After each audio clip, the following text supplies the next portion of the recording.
తిరుమల తిరుపతి దేవస్థానం లడ్డూకు సంబంధించినటువంటి వివాదం మీద మొన్నటిదాకా జగన్కి వ్యతిరేకంగా దేశవ్యాప్తంగా సెలబ్రిటీలు పోస్టులు పెడితే ఇప్పుడు బాబుకు వ్యతిరేకంగా పోస్టులు పెట్టినటువంటి వాటిని ఇవాళ సాక్షి హైలైట్ చేసుకొచ్చింది. ఇది ట్విట్టర్లో పోస్టులు అన్నటువంటిది. తాజాగా ప్రకాష్ వచ్చేటప్పటికి నిన్ననే మాట్లాడుకున్నాం, దేవుడిని రాజకీయాల్లోకి లాక్కండి, జస్ట్ ఆస్కింగ్ అంటూ, జస్ట్ ప్లీడింగ్ అంటూ. మరోవైపు ఇందులో శివసేన ఎంపీ ప్రత్యర్థుల్ని టార్గెట్ చేసేందుకు రాజకీయాలకు దేవాలయాన్ని లాగుతారా, ఓట్ల కోసం మన ప్రార్థనా స్థలాలను లాగడం ఎంతవరకు సమంజసం, లడ్డు విషయంలో స్వయంగా ఏపీ సీఎం చంద్రబాబు అసత్య ప్రచారం చేసి కోట్లాది మంది ప్రజల విశ్వాసాలతో ఆడుకోవడం సబబేనా, రెండు పార్టీలతో పొత్తు పెట్టుకుని బహిరంగంగా ఒకటి రహస్యంగా మరొకటి బీజేపీ ఎందుకు ఆటలాడినట్టు అంటూ ఒకటి.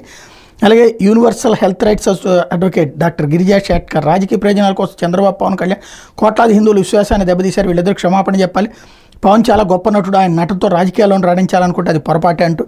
మరేపు తిరుపతి లడ్డూ వ్యవహారం భారతీయ జర్నలిస్టుకు ఒక గుణపాఠం, నివేదికలు క్షుణ్ణంగా చదివి అర్థం చేసుకుని ఒక ఆహార పదార్థంలో 14 రకాల కల్తీలు చేయవచ్చా, ఇక మతవాదులకి చెప్పడానికి ఏముందంటూ Dhanya Rajender the news minute editor in chief.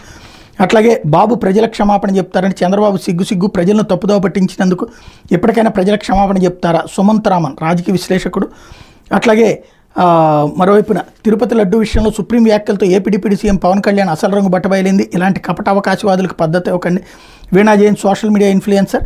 అట్లాగే మరొక వైపున హర్ష్ తివారీ వైఎస్ జగన్మోహన్ రెడ్డిని దెబ్బతీయడానికి చంద్రబాబు పవన్ కళ్యాణ్ చాలా పెద్ద అబద్ధం ఆడారు, ఇది వారి రాజకీయ స్వాతంత్ర అబద్ధం, చాలా సిగ్గుచేటు అంటూ. మరోవైపున నిన్న పూనం కౌర్ది మనం మాట్లాడుకున్నాం, ప్రకాష్ రాజ్ది మాట్లాడుకున్నాం, పివిఎస్ శర్మది మాట్లాడుకున్నాం.